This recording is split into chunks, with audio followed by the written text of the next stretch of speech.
I'm Jane Applegath. This is the Epic Vision Zone. What if your next trip could transport you straight into the past to experience the hidden stories behind the cities, the castles, and the villages you visit? And what if the right community could make history come alive before you even pack your bags to leave?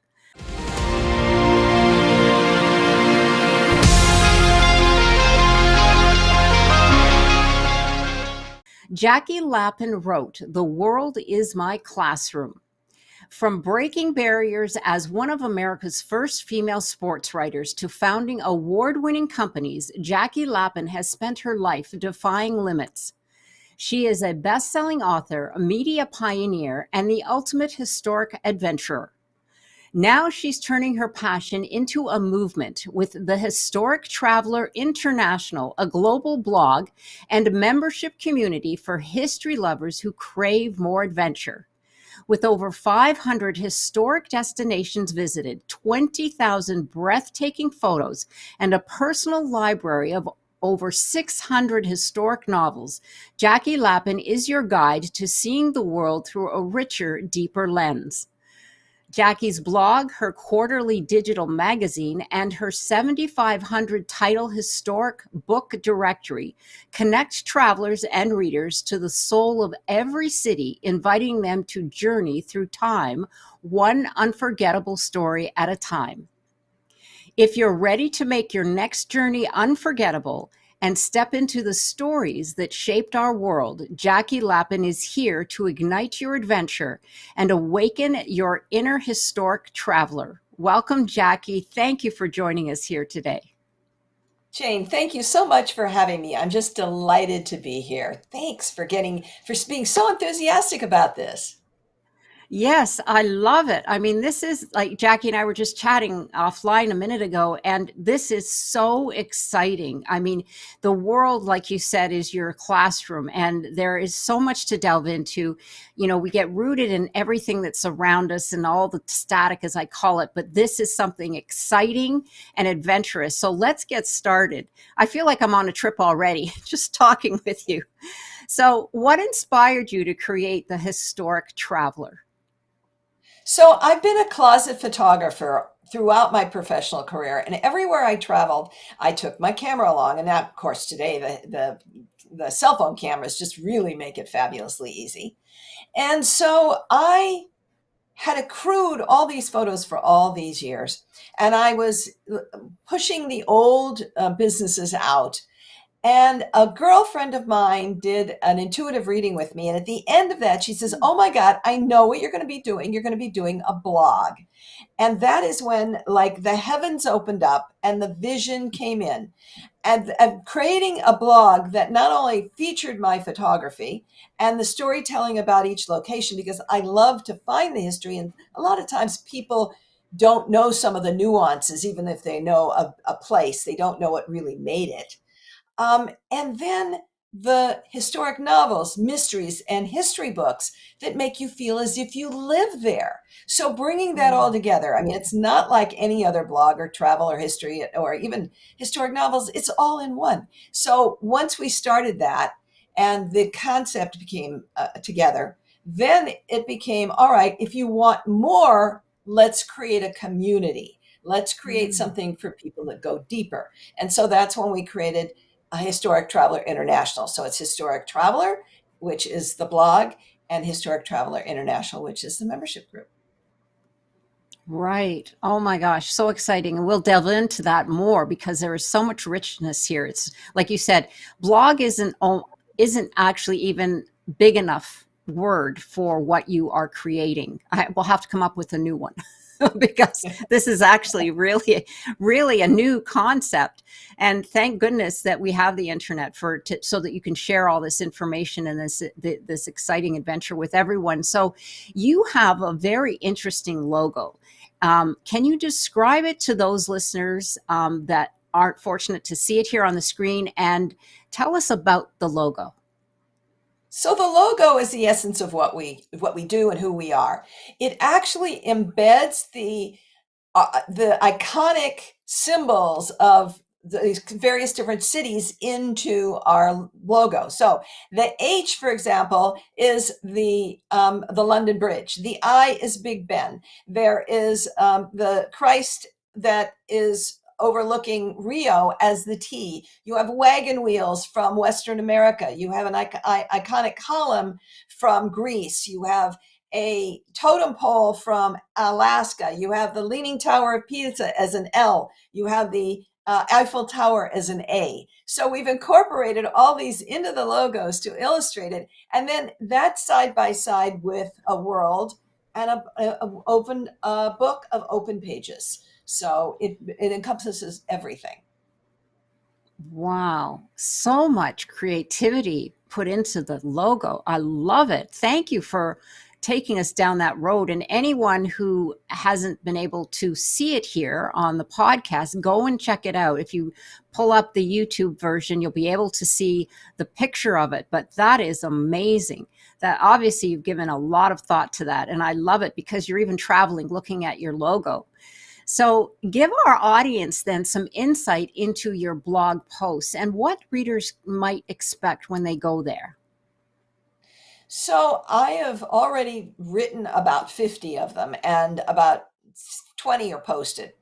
And what they do is it might feature like a location, like the castle of the Sforza family in the middle of Milan. And if you know anything about Il Moro, he was one of the most devious leaders, but he was also the man that invited Leonardo da Vinci to do the Last Supper and built the canals in Milan that are still there that you can go and see. So I have a blog just on the castle and the family, and you can see the family crests of snakes when you Mm. look at it, and the pictures of the castle and what it was like. Then you might encounter. I did one on the bridges of Paris, but I also do things on that you wouldn't know about, like the oldest continuing hospital that's still serving people from the medieval era. Um, or perhaps that you might look at a beautiful little town in the Czech Republic called Český Krumlov, which is like walking into a fairy tale.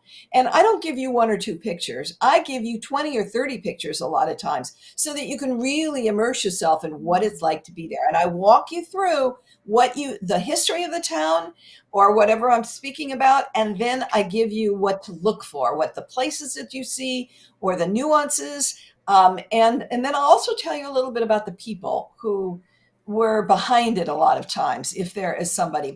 And then the last part of it, you will find a reading list, recommended reading Mm. of books, and including it might be biographies, histories, and of course historic novels or mysteries. So it gives you a choice if you are going to thinking of going to these places of reading before you go.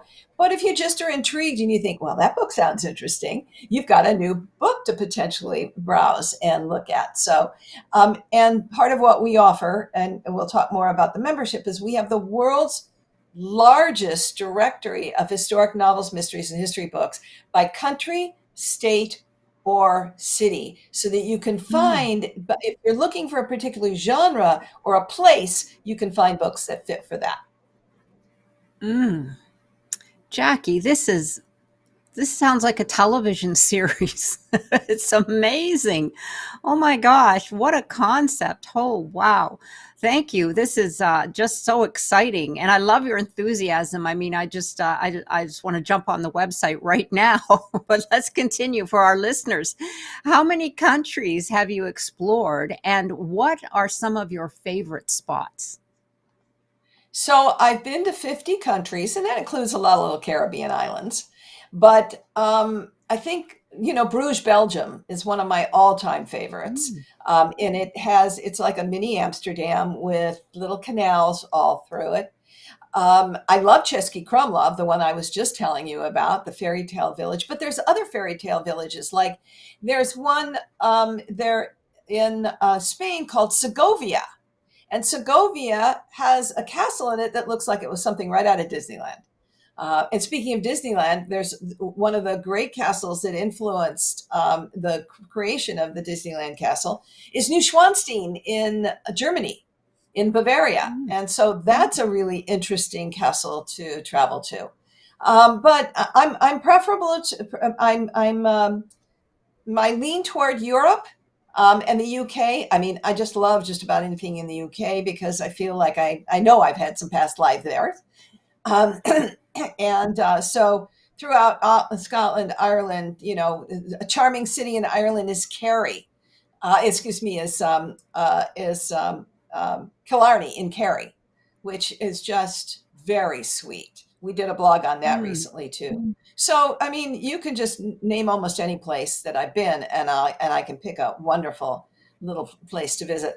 You know, I've still got lots of places to visit, but those are some of my favorites. Yes, I can imagine. Wow, now you've got an audience that'll follow you there or maybe be with you on the trip. So that's exciting. Here's something about exploring. What kind of research then do you do before you visit places, or do you? I feel that you probably do. You do a lot of digging. So give us a little insight into that. Well, the first thing I do is I go for an insight guide, and we have them. We have over 200 of them on the website on the homepage, because I believe that they're the best guide for history lovers, and I devour them completely. You know, I did a 9 week trip to Europe, and I must have bought 8 books before I left, and they were all so useful in terms of knowing what I was seeing and what I wanted to see as well. So that's the first thing. And then if I haven't already read a book or two of a historic novel from that area, I will always dig into something like that. I love to be reading about that place when I'm there, but sometimes I'll do it earlier so that I really have it all in mind. One of my favorite non-historic novels, but which really gave me a great opportunity, was one of Dan Brown's books. I think it was Inferno, that gave me a sense of what everything was I wanted to see when I got to Florence.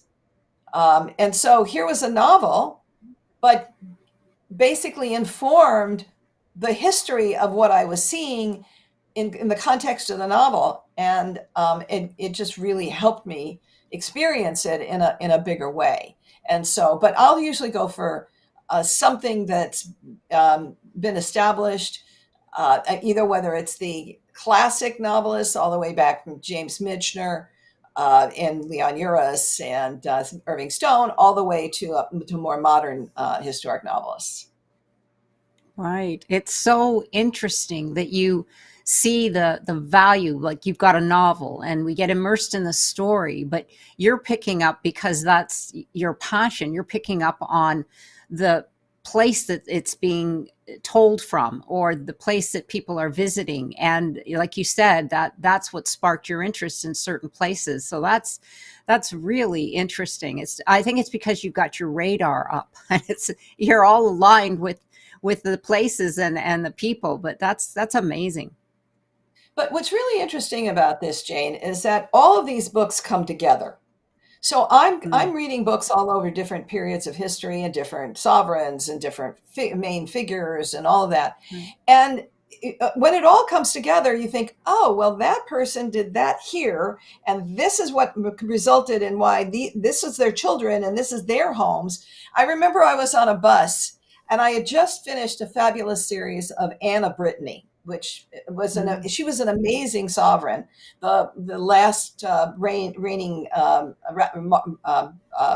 king or queen of Brittany before it was joined to France. And the bus driver in the tour, my tour guide knew that I had done that. As we're driving past on the freeway, he says, "Jackie, look out the window. That's where Charles and Anne were married." I mean, it's kind of like it all fills in the gaps so that even in a quick thing, it's like, oh, that's the castle where that happened. yeah, that's so exciting. It's because you're reading and you feel like there's fiction in there as well, but with history, and then by someone pointing it out, it becomes real. So it's almost, yeah, it's an adventure. It's like you're discovering the world and the stories that have happened in those places. Absolutely amazing. I love it. Well, you say photography has given you a sense of artistry and expression. What kinds of images inspire you when you are exploring? And what else will you be doing with your images? So I will get a panoramic view, like the entire castle, the entire, old town or whatever it might be. And then I will zero into the specifics, individual buildings, individual landmarks, like the astrological clock in Prague, or doorknobs, windows, flowered window ornaments, whatever, the architectural details that really present what this place is beyond just a building. I'm going to go for that. So I'm looking at all the externals, and then occasionally I'll shoot inside, like churches and historic manors and things like that. But I'm looking for a combination of art and storytelling so that it all Mm. marries it together. Now, some of my pictures that may tell a story may not be beautiful, and some of my gorgeous photos may not be part of the story, but I'm my eyes open for whatever interests me and that I think my readers are going to like. Right. You have a huge sense of curiosity, and that's what you're sparking in your readers and your community. Because like you said, it's not just the normal, like the picture of the building or the picture of the landmark. It's something unique that spoke to you, like you said, a doorknob or a stained glass window or something different that had your I think your curiosity is saying, okay, there's a story here, let's discover what that is. It's like buried One of treasure. one of my favorite places is Chartres Cathedral in France. And this has um, a structure around the altar, the backside of the altar, that is incredibly carved, um, from the life of Christ.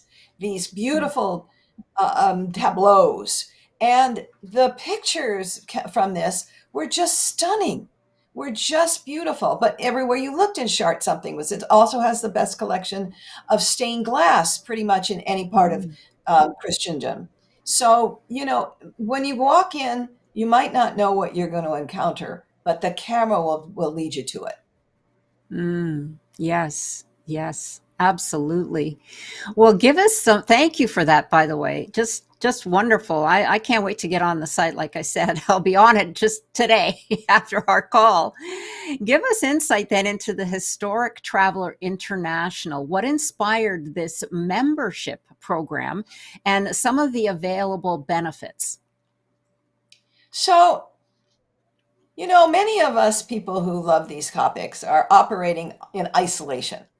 And it would be much more fun to share our joy and our wonder with other people who are like-minded. And so the Historic Traveler International is a community, but in that community, you get certain benefits. One, the directory I was telling you of historic reading.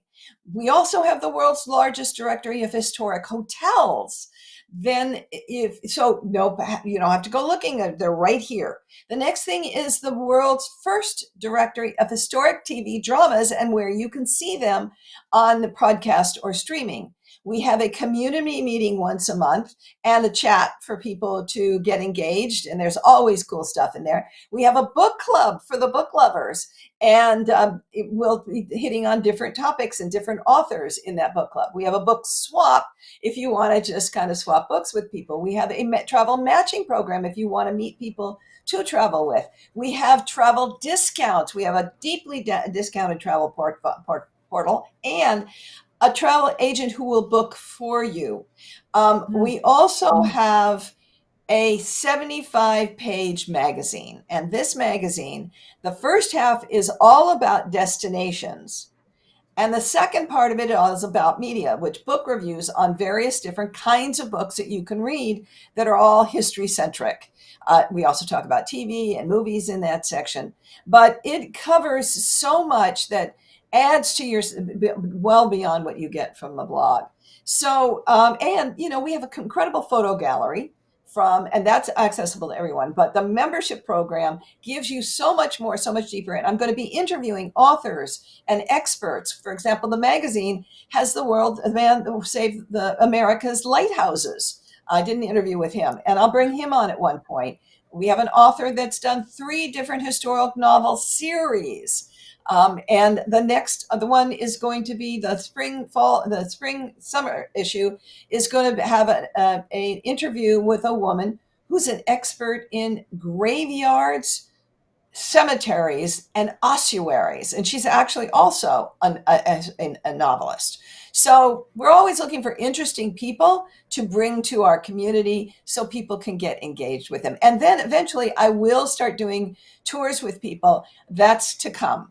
That's not set up yet, but that is Mm. the intention. And there's more because we're just going to be adding more and more and more. Wow. This is magnificent. It really is quite the undertaking. You've put so much love and passion into this. I feel the energy, Jackie. I'm so glad that we've had this opportunity to share this information at the inception of this, because and you put so much work into it as already, but boy, and going on tours, I think you're going to be so booked going on tours with people. That's going to be the next step. It will definitely be. But how fascinating. Well, tell us about the Historic Traveler book directory and how you populated it with 7,500 books and how people can make the best use of this. So I started with the books that I already knew and love, and as you said, I've got over 600 books in my archive. But that's it's both a combination of nonfiction and fiction. And so I started with those, and then I would basically identify a country or a region, and I would say, give me all the historic novels in this area. And I'd go looking on Google and Goodreads and travel blogs and, all whole series of other things until I really drill down into getting the most of them. And then we put more, but not just the title in there. Excuse me. You also you get a description of the book. You get the city in which it is. So if you want to search by a city, you can go straight to books from that area. We'll give you also a link to where you can buy it on Amazon directly. So just click and you get it. So you can click on either filter for what you're looking for, or a particular author or series or anything, or you can just simply go to a country, find a book you're interested in, click on that book. The whole page will open for you right there, and you can see if it's a book that's right for you. And we continue to add to it on an ongoing basis as I see new opportunities. And I'm actually going to sponsor the Historic Novel Society of North America conference here in the United States this year. And so I anticipate I'm going to be meeting a whole lot of other historic novelists that we will be able to bring to our community over the this next period. And historic novelists are invited to actually submit their books to our directory. We have a program where we ask them to communicate to their community about what we're doing in exchange for taking their books in. So that's just getting started right now too. So we'll Wow, be that's adding more. so exciting. And the conference, like you said, when is the conference? It's June June of this Ah, year. okay. And So it's in LA? it's actually in Las Vegas. And this is Okay. they have a conference here, and then the folks in Europe have a conference in the UK. And so there's 2 a year, but this is the American one. So I'm Oh, excited to be going. They've opened their arms to me, so it's exciting. wonderful. Well, that's the perfect venue. Absolutely. And I read also too that you're going to do book swaps for everyone. I think you might have mentioned that. So you'll have a way of people connecting so that they can share their books, et cetera, which is a In great the community, activity. And go ahead. there's just a real simple section that says book swap. It's kind of like a Facebook kind of thing where you just put out what you're looking for. And it's within our community. It's not on Facebook, but it's kind of like that, where you can say, "Hey, I'm looking for this kind of a book. Would I'd like to swap." So yeah, we're hoping people take Right. advantage of that. Yeah, well, this is a great way to, to stay connected as well. Now, you did mention a bunch of activities that you have within the community, that you have planned for, is there any other activities that you didn't mention that you'd like to bring up? I'm not sure if we covered them all. Well, one of the things is I've added a link to Viator on our travel page. And that's the best place to get walking tours or local bus tours in any city around the world. And so if you're looking to travel and you are doing it on your own and you want to make sure that you hit the historic high points, Viator has excellent tours that cover that. And you can pop in and take advantage of them right there on the site as well. So, and we're going to be adding other providers that will make it easier for you to book your own tours. But then if you don't want to do it, take advantage of our travel agent. This travel agent, I mean, I don't, reap the benefits of it. So I'm just providing a service so that people don't have to do all that planning. Travel agents are hard to find these days. I So do know. you want to do it yourself, or would you rather have somebody do it for you? And they're going to be connected with us. They can access our our historic hotel directory. So there'll be a lot of knowledge already there for you when you want to start traveling with us. You're right. Yes. Travel agents are hard to come by because, everybody does their own thing. They have all these services that for hotels or for airlines, et cetera, et cetera. And that's fabulous because I know a lot of individuals would like someone to take over all the planning because there is a lot, especially when you want to, like you said, be the adventurer and learn more about where you're going and the history behind it. And even like you said, the stories that have been written within that area, and so yeah, that's great that you have that. And you also have travel discounts. Now, what can people expect through that? So this is the company that I'm partnered with. Actually, you can do it on your own, or you could have the travel agent. But they've gotten deep, deep discounts on some hotels, on resort stays, and also uh, you know, um, what am I trying to say? Tours. I mean, they've got some really good pricing, rental cars and things like that that the average person can't get. So Right. you can do it by just piecing it together, or you can use them for any part of it. But they'll find them for you so that you don't have to. We One of the gifts that they've granted us is if you come on our website now. I'm going to ask them to extend this now, a month or so. If you join Historic Traveler International, you actually get put in a drawing for a $2,000 vacation stay, a week-long vacation stay in Williamsburg, Virginia, the historic town. Yeah. They've made it easy for you to go and just explore it on your own. And if you win, you get to do it without any cost for uh, your hoteling. Wow. That's incredible. Well, thank you for telling our audience about that. So there's an opportunity for everyone, and what a great place to learn some history about the United States. Absolutely. So what do you like best, Jackie, about history hunting around the world? Is there something that really, how did, like, what ignited this passion, this fire of you? Like you said, I do believe your old soul has been to many places. So I inherited the wanderlust gene from my father, but when I was in fourth grade here in California, they took us to one of the missions, and that did it for me. And then in college, I had one of the leading historians in the world of California history. And so he made it just so theatrical and flamboyantly fun that I was completely hooked. And so for me, I started reading history right from then. And then I combined it with my travel. In my 20s, I went on a trip on a Caribbean cruise around the Caribbean. And then in my late 20s, I did my first European tour. And as I did, I was just soaking up history everywhere I went, prioritizing obviously the historic sites for me. I mean, I'll go to an art museum, but it's secondary for me for the historic sites. Mm, But I also like to pick. Let's go to historic restaurants. I want to be in a place that people have been eating for 200 years, 400 years, or. But my favorite things is historic libraries. Some of the most gorgeous libraries in the mm, world. yeah. One of my there's a one the Clementium in Prague is stunningly gorgeous. The Trinity in Dublin is just mind-boggling.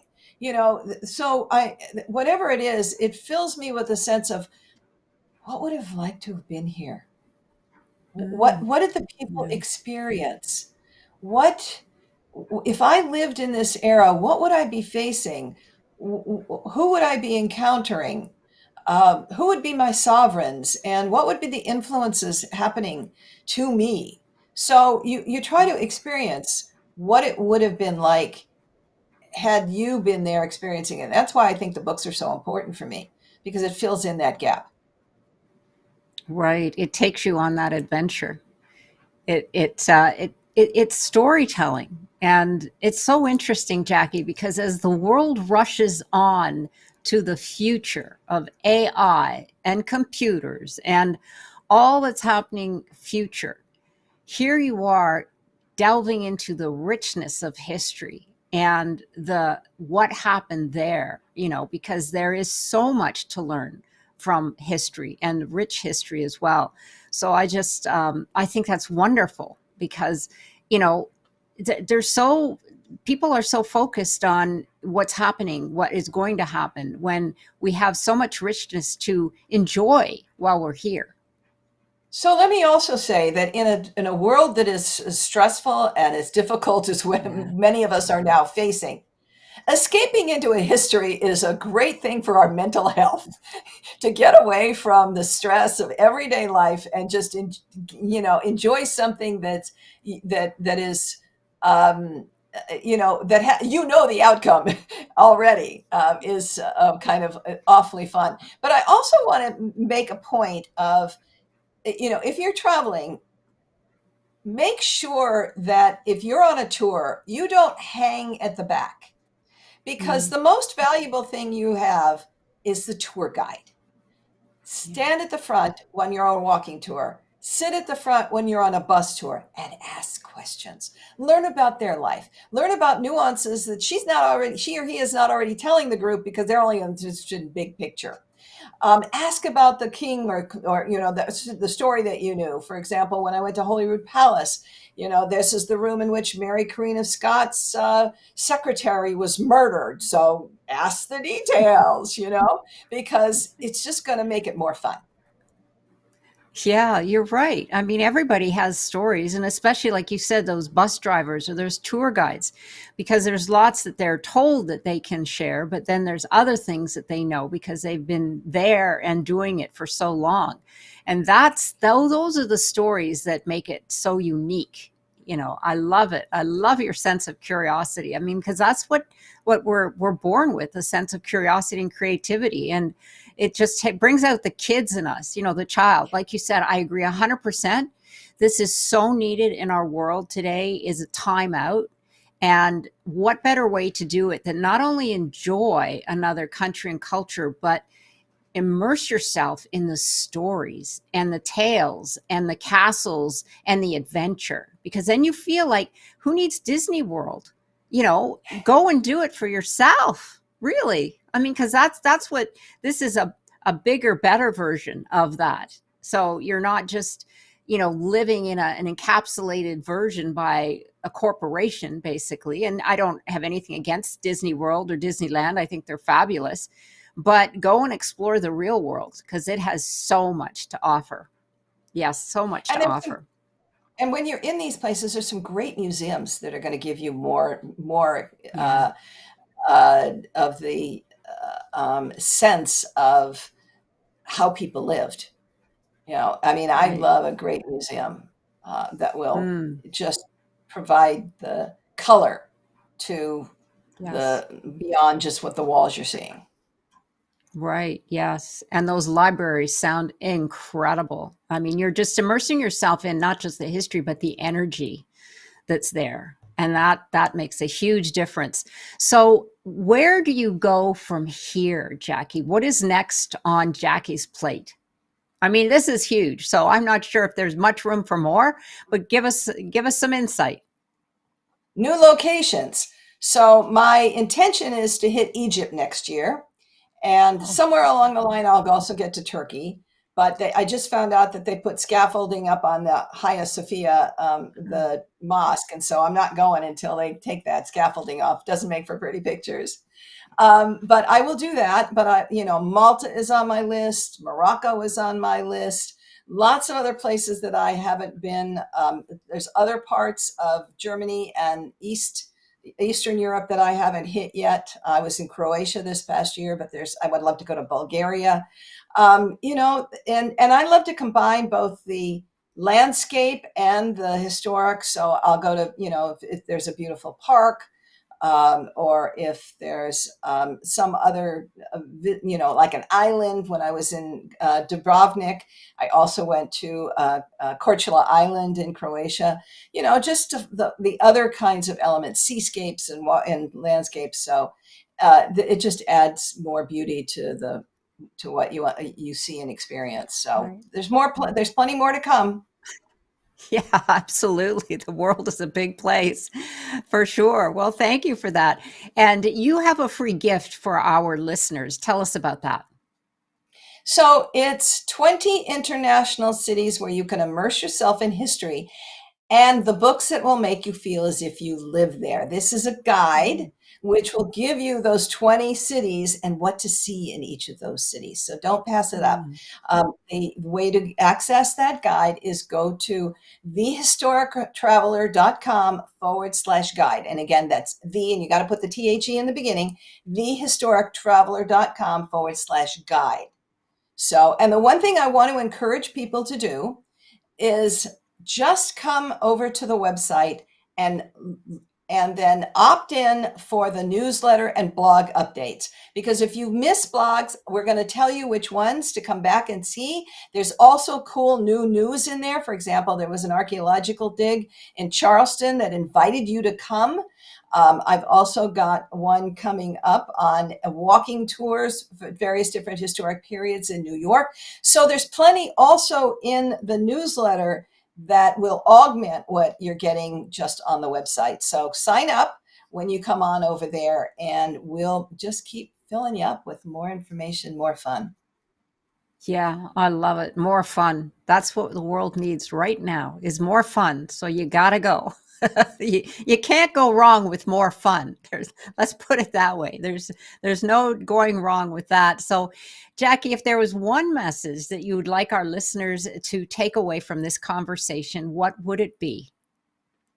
Whether you are ready to travel yourself or whether you are an armchair traveler, there is so much history out there to enjoy and love and experience. And I really encourage you to get out there and experience it either way.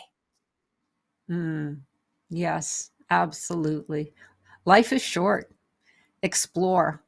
That's our nature is to explore. So because we're here on the epic vision zone, Jackie, I have one last question. If your life were an epic story, and I believe it has been, what would the title be? Serial pioneer. Mm, that's I've spent my fabulous, life boy. creating businesses and creations that nobody else does, following my own um, drummer, or as I say, God's breadcrumbs, as opposed to just what society says or what stepping into careers that already exist. I'm always creating something, and Mm, I'm there before anybody else. So I call myself a serial pioneer. I love it. That is absolutely perfect.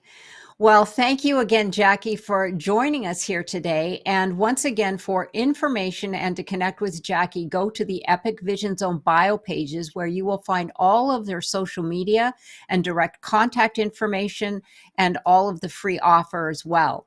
And be sure to follow me on Instagram at Jane Applegath. Look me up at janeapplegath.com and subscribe to the YouTube channel Epic Vision Zone, also on Spotify and iTunes. This is the Epic Vision Zone, transforming your dreams into epic success.